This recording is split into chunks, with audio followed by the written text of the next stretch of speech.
कहानी की शुरुआत होती है माकोटो मित्सुमी कहता है कि जब हम सफर कर रहे थे तब दूसरे हीरो लड़ रहे थे मैदान जंग में। लिली कहती है कि तुम्हारा स्वागत है, तुम तो मैदान जंग में छा गई मैंने सुना। जिस पर हीरो कहता है कि अगली लड़ाई लिमिया के हीरो के साथ लड़नी है। अच्छा है उनकी हीरो से मिलने का मौका मिलेगा। जिसके ऊपर लिली कहती है कि तुम्हें उससे मिलने की कुछ ज्यादा ही उत्सुकता नहीं हो रही। मैंने अफवाह सुनी है कि वो बहुत खूबसूरत है। होटोनाशी स्टेला के किले को देखकर कहती है वो रहा किला जिस पर हमें हमला करना है। इसके बाद हमें छावनियाँ दिखाई जाती है। होटोनाशी कहती है कि ये क्या, हम दावत कर रहे हैं, मुझे लगा कि हमें जंग की तैयारी करनी चाहिए। जिस पर ब्राउन ब्यूटी कहती है कि यह असल में सेना का हौसला बढ़ाने के लिए है। होटो और ग्रेटोनिया का हीरो भी कुछ कहना चाहता है।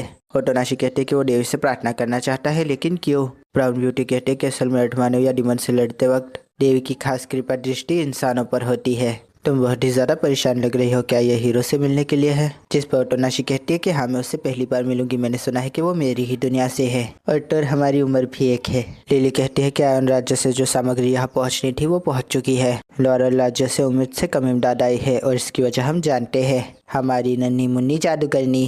फिर लिली कहते हैं कि हमारी ताकत और बल दोनों ही उनसे ज्यादा है, इसलिए ज्यादा डरने की कोई जरूरत नहीं है। जिस पर होटोनाशी कहती है कि रात में लड़ने का फैसला क्यों किया? हीरो कहता है क्योंकि हमें रात में लड़ने की आदत ही जो है। जिस पर होटोनाशी कहती है हमें तो नहीं है, हमारे लिए मुश्किल हो जाएगी। टोमोकी कहता है कि क्या तुम्हें लिमिया के बारे में कोई जानकारी मिली? जिसके ऊपर वो कहती है कि नहीं अभी तो नहीं मिली। तभी वो कहता है कि ज्यादा टेंशन लेने की जरूरत नहीं है, देवी की कृपा दृष्टि हम पर है, हम उन डिमंस की से बचाकर किला हथिया लेंगे, तो चलो जश्न मनाते हैं। जिसके ऊपर वो पूछती है कि टोमोकी मैंने तुमको कहीं देखेला देखेला लगता है। हाँ याद आया, मेरी एक सहेली एक मॉडल की फैन थी, तुम उसके जैसे दिखते हो, उसका नाम भी टोमोकी। जिस पर वो कहता है कि मैं वो नहीं हूँ। तभी वो कहती है कि मुझे माफ करना, मैंने तुम्हें परेशान कर दिया। जिस पर वो कहता है कि मैंने तुमसे वो बात कही जो तुम्हें लगा, मैंने तो बस ऐसे ही कह दिया। जिस पर वो कहता है कि मुझे ये बताओ हिबी कि तुम्हारा लेवल क्या है? वो कहती है मेरा लेवल है चाल तो टीट। जिस पर वो कहता है मेरा है 605। हिबी की कहती है कि क्या इसने मुझे जलील किया?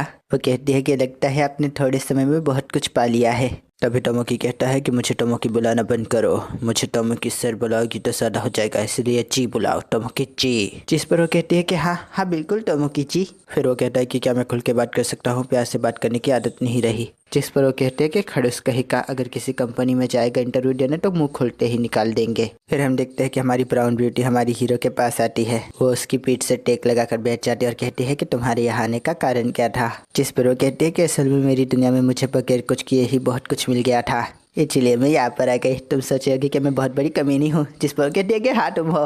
जिस पर कहते हैं कि मेरे सामने बोलना जरूरी था क्या? ब्राउन ब्यूटी कहते हैं कि मुझे अभी भी विश्वास नहीं होता तुम एक कुत्ते को नहीं मार पाई थी और अब जंग लड़ोगी। जिस पर कहती है कि वो तो पहली बार था और पहली बार हारी थी मैं, अभी तो जिंदगी और चुनौतियाँ लेकर आएगी, लेकिन मुझे इस दुनिया में आने का बिल्कुल भी पछतावा नहीं है। जिस पर ब्राउन ब्यूटी कहती है हिबिकी, और तभी हिबिकी कहते हैं कि चलो अब सो जाते हैं। तभी हम देखते हैं कि टोमोकी देवी से प्रार्थना करने लगता है, हे देवी अपनी जीत हो उनकी हार। हाँ चलो अब आगे बढ़ते हैं। दानो कहता है रोना के लिए एक खबर है, दुश्मन के ठिकानों का पता चल गया है और वो किस रास्ते से आएगी ये भी। तभी वो डिमन ब्यूटी खड़ी हो जाती है और कहती है कि यो को खबर कर देना मैं लड़ने जा रही हूँ। हिबिकी कहती है कि वो किला सच में इतना खतरनाक है क्या? जिस पर ब्राउन ब्यूटी कहती है कि हमने उस पर कई हमले किए लेकिन हम उसे सर नहीं कर पाए। लड़का कहता है कि वो हमारे रास्ते में आ रहा है, उससे फतेह तो करना ही होगा। तभी वहाँ पर जंग छिड़ जाती है और देखते ही देखते डीमंस हार जाते हैं। हिबिकी कहती है कितनी आसानी से हो गया नहीं? डीमन रोना से कहता है मतलब कि हमारी डीमन ब्यूटी से, वो लोग हमारी सीमा में आ चुके हैं। जिस पर वो कहती है ठीक है अभी दिखाती हूँ इनको मैं क्या चीज हूँ। इसके बाद वो वहाँ पर घेरा बना लेती है। हिबिकी कहती है कि ये घेरा कितना बड़ा है, चलो यहाँ से निकलते हैं।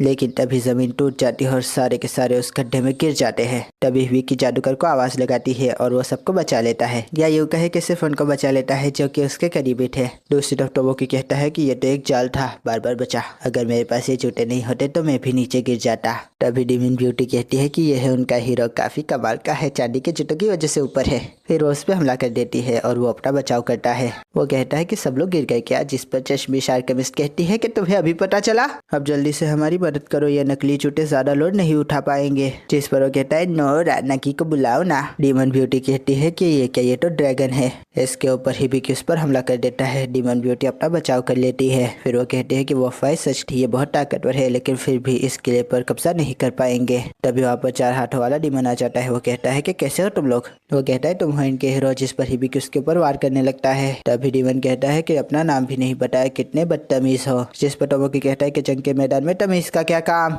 ऐसा कह के वो उसका हाथ जला देता है। वो कहता है कि ये क्या हुआ। टोमोकी कहता है कि तुम एक बार से नहीं मरने वाले क्यों, लेकिन मैं अकेला नहीं हूँ। तभी वहाँ पर हिबिकी और उसके साथी आ जाते हैं। वो कहते हैं कि माफ करना अगर मेरे साथी ने तुम्हें परेशान किया हो तो। जिस पर डीमन कहता है कि नहीं नहीं, ये तो रोज का है। वो कहते हैं कि मेरा नाम है ओटोनाशी हिबिके, लिमिया राज्य की हीरो। जिस पर वो कहता है कि मैं हूँ डीमन सेना की 3rd ब्रिगेड का जनरल महाडानो आयो। फिर वो अपने हाथ को उगा लेता है। हिबिके और टोमोकी ये देखकर बहुत ही ज्यादा हैरान हो जाते हैं।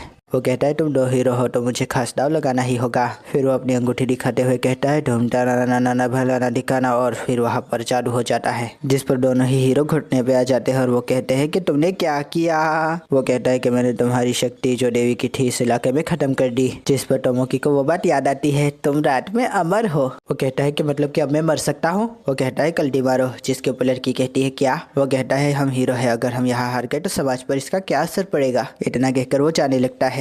तभी हिबिके कहती है कैसे कैसे जा सकते हो, वैसे देखा जाए तो तुम सही हो सकते हो, लेकिन जो अपनी जान बचाने के बारे में सोचे वो हीरो नहीं है मेरी नजर में। जिसके ऊपर वो कहता है ऐसा क्या, लेकिन वो कहाँ रुकने वाला था, चला जाता है। जनरल कहता है कि मुझे नहीं पता था कि वो भाग जाएगा, मुझे बहुत दुख हो रहा है कि मुझे एक से ही लड़ना पड़ रहा है। हिबिके कहते हैं मैं अकेली नहीं हूँ। तभी उसकी टोली भी पीछे आ जाती है। वो कहते हैं कि हमने सेनाओं को पीछे हटते हुए देखा, लेकिन हम तुम्हें नहीं छोड़ेंगे। जनरल को भी उनका हौसला देखकर उन पर दया आ जाती है। वो कहता है कि ऐसा है तो मैं तुमसे अपनी ताकत से लड़ूंगा, जादू से नहीं। दूसरी तरफ देवी कह रही होती कि इंसान हार रहे हैं। मैंने उनकी मदद के लिए 2 हीरो भेजे, इसके बाद भी। तभी उसकी नजर ठहर जाती है और कहती है क्या मिल गया, तो यहाँ हो तुम। हिबिकी हाफ रही होती है। तभी दानव कहता है कि सुबह हो गई मामो। तभी हिबिकी उसके हाथ में तलवार घुसा देती है। वो कहता है बहुत अच्छे, हड्डी तक चुभा। फिर वो एक झटका लगा के हिबिकी को गुब्बा मारता है। फिर हम देखते हैं कि दानव लोगों को भी गुब्बे मारने लगता है। हिबिकी कहती है कि ऐसे तो मैं नहीं जीत पाऊंगी, मैं इसके सामने कुछ भी नहीं हूँ। तभी डीमन ब्यूटी कहती है कि वहाँ का क्या हाल है सोफिया। सोफिया कहती है कि मैं लड़ने के लिए तैयार हूँ। तभी मित्सुरुकी कहता है कि देखो वो क्या है, और हमें मालूम ही है दोस्तों कि ये क्या है। सब लोग कहते हैं कि ये क्या देवी की शक्ति। हिबिके कहते हैं कि इसका मतलब अभी भी उम्मीद कायम है। उसके साथ साथ सब में जोश आ जाता है। दूसरी तरफ सोफिया माकोटो मिसुमी पर हमला कर देती है और इधर बाकी सारे लोग उस डीमन से लड़ रहे होते हैं। डीमन कहता है कि ये काफी नहीं है, जिसके ऊपर हीरो कहती है हमारा जज्बा ही हमारे लिए काफी है। ब्राउन ब्यूटी कहती है कि बूढ़ी वो जादू यंत्र कहाँ है, कुछ भी हो जाए हम हिबिकी को नहीं खोज सकते, ना ही जिया और वेरडा को। फिर वो वेरडा से कहते कि मैं पीछे जा रही हूँ, हिबिकी का ध्यान रखना। वेरडा कहता है कि तुम सच पे एक दानव ही हो। इसके बाद वुडी उसकी तलवार पे जादू कर देता है और उसे एक गुलाब देता है जिसे वो अपनी गर्दन पे लगा देती है। ब्राउन ब्यूटी कहती है कि मैं तैयार हूँ। जिया कहती है कि ये तो कोई खास जादू लगता है। तभी दानव वेरडा को मुक्का मारकर उसे गिरा देता है। वो कहता है कि बचाव मजबूत है लेकिन तलवारबाजी कमजोर है तुम्हारी। इतने में ही ब्राउन ब्यूटी उसके ऊपर हमला कर देती है।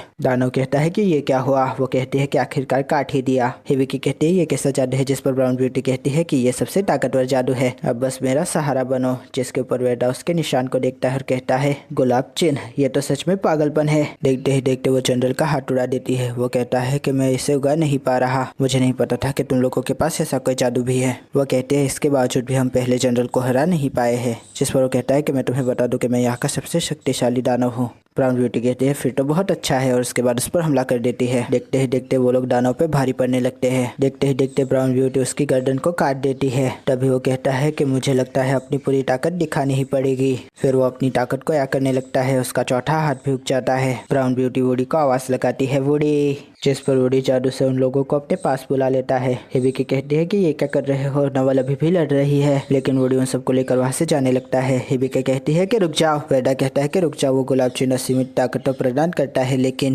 इस्तेमाल करने वाले की जिंदगी ले लेता है। डानो कहता है कि लगता नहीं कि अब तुम ज्यादा लड़ पाओगी, अब तो हीरो को मारना मेरे लिए और भी ज्यादा आसान हो जाएगा। तभी ब्राउन ब्यूटी कहते हैं कि मेरे होते हुए ये नहीं हो सकता। एक ऐसी औरत जो सिर्फ लड़ना जानती थी, उसे परिवार जैसे लोग मिले, इससे ज्यादा क्या चाहिए। ये मेरी जिंदगी है और इसे मैं अपने हिसाब से ही जीऊंगी। अपने दोस्तों को बचाते हुए मरना इससे बेहतरीन लम्हा और क्या हो सकता है। डानो कहता है तो मरो। ब्राउन ब्यूटी तभी उसकी मुट्ठी से चिमट जाती है। वो अपनी तलवार को उसकी मुट्ठी में धंसा देती है और कहती है मौत का इनाम, मौत की लपटें जलो।